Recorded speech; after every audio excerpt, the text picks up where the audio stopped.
సంవత్సరాల తరబడి government job కోసం వేచి చూస్తున్నారా? కేవలం 8 నెలల్లో మీ కల నెరవేర్చుకోండి. వెంటనే కింది నెంబర్స్ కి కాల్ చేయండి. భారత్ బంగ్లాదేశ్ల మధ్య రోజు రోజుకి దూరం పెరుగుతోందా? బంగ్లాదేశ్ ప్రభుత్వానికి ప్రస్తుతం నేతృత్వం వహిస్తున్నటువంటి వ్యక్తి, నోబెల్ అవార్డు గ్రహీత మహమ్మద్ యూనస్ తీసుకున్నటువంటి నిర్ణయాలు రెండు దేశాల మధ్య దూరం పెంచుతున్నాయనేటువంటి సంకేతాలు స్పష్టంగా సూచిస్తున్నాయి. దీనికి తోడు కేవలం తాత్కాలిక ప్రధానమంత్రిగా, దేశంలో అంతర్గత వ్యవహారాలకు సంబంధించినటువంటి ప్రధాన సలహాదారుగా భావించినటువంటి యూనస్ తీసుకుంటున్న కొన్ని నిర్ణయాలు ఏకంగా విదేశీ విధానాన్ని ప్రభావితం చేస్తున్న నేపథ్యంలో అంతర్గతంగా కూడా బంగ్లాదేశ్లో చిచ్చు రాజుకుంటుంది. మరీ ముఖ్యంగా రఖైన్ స్టేట్కి సంబంధించి హ్యుమానిటేరియన్ కారిడార్ ఏర్పాటు చేయాలనేటువంటి అంశం పైన మహమ్మద్ యూనస్ తీసుకున్నటువంటి నిర్ణయం ఇప్పుడు వివాదాస్పదం అవుతుంది. ఈ నేపథ్యంలోనే బంగ్లాదేశ్ ఆర్మీ చాలా స్పష్టంగా విమర్శలు చేసింది. దాంతోపాటు బంగ్లాదేశ్లో ప్రజలు ఎన్నుకునేటువంటి ప్రభుత్వం ఏర్పడడానికి 2026లో ఎన్నికలు నిర్వహించే అవకాశం ఉందనేటువంటి సంకేతాలు ఇవ్వడం పైన కూడా తీవ్ర విమర్శలు రేగుతున్నాయి.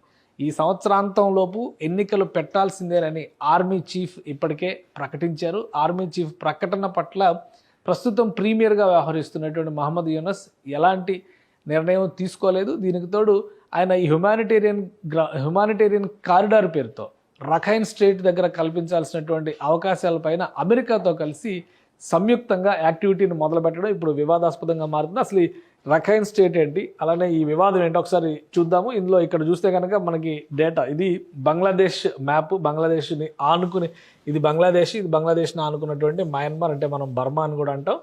సో ఈ ప్రాంతం, ఇక్కడ ఈ రెడ్ మార్క్లో ఉన్నది రఖైన్ స్టేట్. ఇప్పుడు ప్రపంచవ్యాప్తంగా ఒక పెద్ద సమస్య ఉంది, రోహింగ్యాలకు సంబంధించినటువంటి సమస్య. ఈ రోహింగ్యా ముస్లిమ్స్కి ప్రధానమైనటువంటి ఆవాస ప్రాంతం ఈ రఖైన్ స్టేట్. ఇక్కడ రాజుకున్నటువంటి వివాదాల ఫలితంగా వీళ్ళు ప్రపంచం అంతా కూడా, అంటే దేశ దాటి బయటికి వచ్చేసినటువంటి అటు బంగ్లాదేశ్లో, ఇటు భారతదేశంలో, ఇతర ప్రాంతాల్లో కూడా రోహింగ్యా శరణార్థులు ఉన్నటువంటి పరిస్థితి. అయితే ఇక్కడ బర్మా ప్రభుత్వంతో రఖైన్ స్టేట్ అంతర్గతంగా యుద్ధం జరుగుతున్నటువంటి పరిస్థితి ఉంది. ఇక్కడ బాధిత వర్గాలను ఆదుకునే క్రమంలో ఐక్యరాజ్య సమితి, అమెరికా నేతృత్వం వహిస్తున్నటువంటి బృందాలు ఇక్కడ హ్యుమానిటేరియన్ కారిడార్ని ఏర్పాటు చేయాలి, దానికి బంగ్లాదేశ్ వేదిక కావాలనేటువంటి విజ్ఞప్తి చేసింది. అయితే స్థానికంగా ఉన్నటువంటి ప్రజాప్రతినిధులతో కానీ, రాజకీయ పార్టీలతో కానీ ఎలాంటి సంప్రదింపులు లేకుండా మహమ్మద్ యూనస్ ప్రభుత్వం ఒక ఏకపక్ష నిర్ణయాన్ని తీసుకుంది.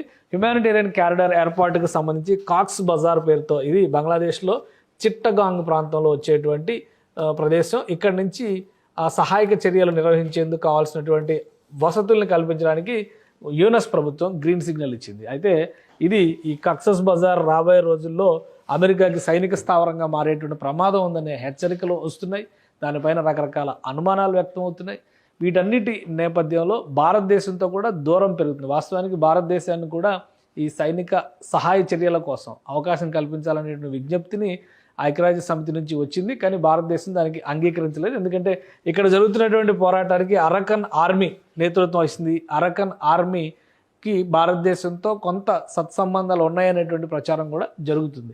ఈ నేపథ్యంలో ఇప్పుడు యూనస్ ప్రభుత్వం తీసుకున్నటువంటి నిర్ణయం, అలానే ఎన్నికలను వెనక్కి తోసేటువంటి ఆలోచన, ఈ రెండు అంశాలపైన కూడా తీవ్ర వ్యతిరేకత వస్తుంది. ఇది భారతదేశానికి సంబంధించినటువంటి ఒక మ్యాప్. ఈ మ్యాప్ని చూస్తే కనుక భారతదేశం కూడా ఇక్కడ రవాణా పరంగా రఖైన్ స్టేట్తో ఒక ఒప్పందం చేసుకోవడం ద్వారా ఇవి ఈశాన్య రాష్ట్రాలకి మనకు ఒక ప్రధాన సమస్య ఏమవుతుందంటే, ఈశాన్య రాష్ట్రాలకు వెళ్లేందుకు ఈ చికెన్ నెక్, ఈ ప్రాంతం మాత్రమే మార్గం. ఇది అస్సాం గుండా వెళ్ళేటువంటి, సిక్కిం అస్సాం గుండా వెళ్ళేటువంటి ప్రాంతం, సిలిగురి కారిడార్ అంటారు దీన్ని.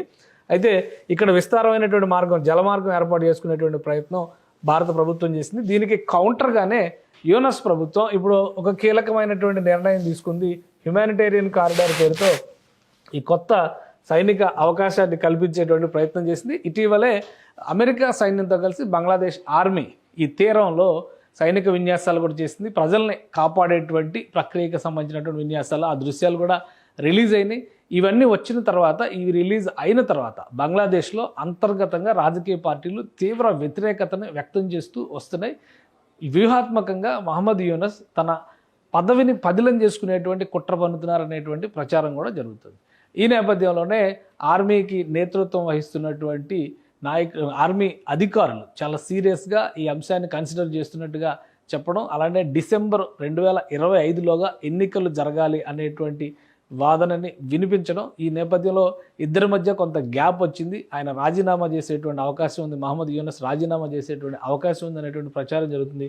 వాస్తవానికి జాగ్రఫీ పరంగా చూస్తే భారత్తో సత్సంబంధాలు కొనసాగించాల్సినటువంటి పరిస్థితి బంగ్లాదేశ్కి చాలా ఎక్కువగా ఉంది. కానీ ఉద్దేశపూరితంగా రాజకీయ అంశాలను దృష్టిలో పెట్టుకొని చూస్తే ఈ చుట్టూ చూస్తే భారతదేశం ఇప్పుడు కొత్త వ్యూహం, పాకిస్తాన్లో ఆపరేషన్ సింధూర్ తర్వాత ఇది చూస్తే బంగ్లాదేశ్, ఇది మొత్తం భారతదేశం, ఇటువైపు భారతదేశం ఉంది. కాకపోతే ఈ చికెన్ నెక్ని లాక్ చేయడం కోసం బంగ్లాదేశ్ పాకిస్తాన్ చైనాతో కలిసి టర్కీ సపోర్టుతో అఖండ బంగ్లాదేశ్ అనేటువంటి ఒక నినాదం తీసుకుని ఇండియన్ స్టేట్స్ని కూడా బంగ్లాదేశ్లో కలుపుకునేటువంటి ప్రచారం ఆయా యూనివర్సిటీల్లో, బంగ్లాదేశ్ యూనివర్సిటీల్లో ఒక పెద్ద ఎత్తున ప్రచారం నిర్వహించేటువంటి ప్రక్రియకి శ్రీకారం చుట్టారు. వీటన్నిటికీ కూడా మహమ్మద్ యూనస్ మద్దతు ఉంది అనేటువంటి అభిప్రాయం వ్యక్తం అవుతుంది. అయితే పొరుగున ఉన్నటువంటి దేశంతో వివాదాలు కొని తెచ్చుకోవడం ఇష్టం లేనటువంటి అనేక రాజకీయ పార్టీలకు చెందినటువంటి నాయకులు బంగ్లాదేశ్ విధానాన్ని చైనా అనుకూలంగా మలిస్తే నష్టపోయేది బంగ్లాదేశ్ అనేటువంటి వాదన చేస్తున్నారు. మరోవైపు పాకిస్తాన్ కోసం బంగ్లాదేశ్ బరిలో దిగితే కనుక ఖచ్చితంగా బంగ్లాదేశ్ తీవ్రంగా నష్టపోతుందని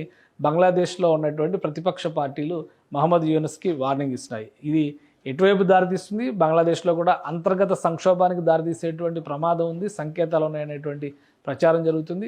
అలానే అరకన్ ఆర్మీతో కనుక పెట్టుకుంటే గతంలో కూడా చిట్టగాంగ్ ప్రాంతాన్ని ఆక్రమించడం కోసం అరకన్ ఆర్మీ విస్తృతమైనటువంటి ప్రయత్నాలు చేసింది. భారత్ సహకారంతోనే దాన్ని అప్పట్లో తిప్పికొట్టగలిగింది బంగ్లాదేశ్. సో ఈ చరిత్రపరమైనటువంటి అంశాలన్నింటినీ దృష్టిలో ఉంచుకొని కొంత అప్రమత్తంగా వ్యవహరించాల్సిన అవసరం ఉందని చెప్పని బంగ్లాదేశ్ విపక్ష పార్టీలు కూడా హెచ్చరిస్తున్నాయి. ఇక మహమ్మద్ యూనస్ ఏ నిర్ణయం తీసుకుంటాడు, రాజీనామా చేసే దిశగా అడుగులు వేస్తాడా, లేదా తనదైనటువంటి పందాలో అగ్రరాజ్యాలని దగ్గరగా వెళ్ళేటువంటి క్రమంలో భారత్ను ఇరుకును పెట్టేటువంటి వ్యూహాలకు పదును పెడతాడు అనేది వేచి చూడాలి. సుమన్ టీవీలో మీ పర్సనల్ అండ్ బిజినెస్ ప్రమోషన్స్ కోసం కింది నెంబర్కి కాంటాక్ట్ చేయండి.